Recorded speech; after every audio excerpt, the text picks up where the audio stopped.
شروع اللہ کے نام سے جو سب پر مہربان ہے، بہت مہربان ہے۔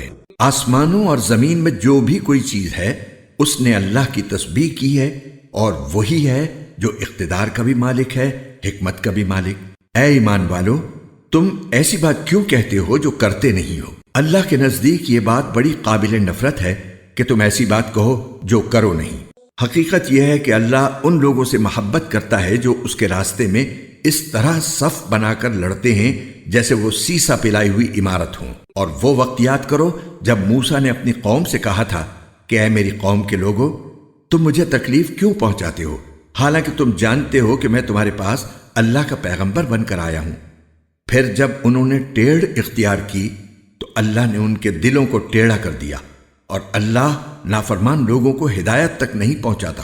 اور وہ وقت یاد کرو جب عیسیٰ ابن مریم نے کہا تھا کہ اے بنو اسرائیل، میں تمہارے پاس اللہ کا ایسا پیغمبر بن کر آیا ہوں کہ مجھ سے پہلے جو تورات نازل ہوئی تھی میں اس کی تصدیق کرنے والا ہوں، اور اس رسول کی خوشخبری دینے والا ہوں جو میرے بعد آئے گا جس کا نام احمد ہے۔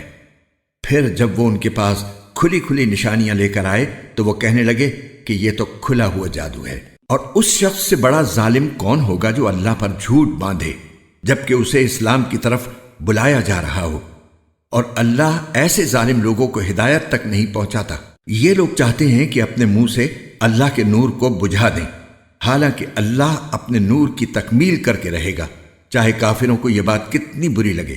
وہی تو ہے جس نے اپنے رسول کو ہدایت اور سچائی کا دین دے کر بھیجا ہے تاکہ وہ اسے تمام دوسرے دینوں پر غالب کر دے، چاہے مشرک لوگوں کو یہ بات کتنی بری لگے۔ اے ایمان والو، کیا میں تمہیں ایک ایسی تجارت کا پتہ دوں جو تمہیں دردناک عذاب سے نجات دلا دے؟ وہ یہ ہے کہ تم اللہ اور اس کے رسول پر ایمان لاؤ اور اپنے مال و دولت اور اپنی جانوں سے اس کے راستے میں جہاد کرو۔ یہ تمہارے لیے بہترین بات ہے اگر تم سمجھو۔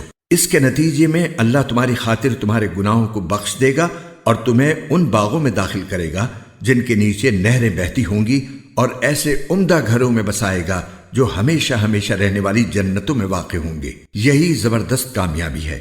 اور ایک اور چیز تمہیں دے گا جو تمہیں پسند ہے، اور وہ ہے اللہ کی طرف سے مدد اور ایک ایسی فتح جو عنقریب حاصل ہوگی۔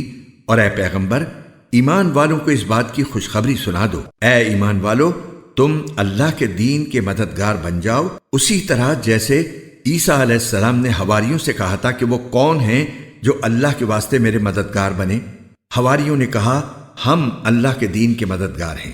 پھر بنی اسرائیل کا ایک گروہ ایمان لے آیا اور ایک گروہ نے کفر اختیار کیا۔ چنانچہ جو لوگ ایمان لائے تھے ہم نے ان کے دشمنوں کے خلاف ان کی مدد کی، نتیجہ یہ ہوا کہ وہ غالب آئے۔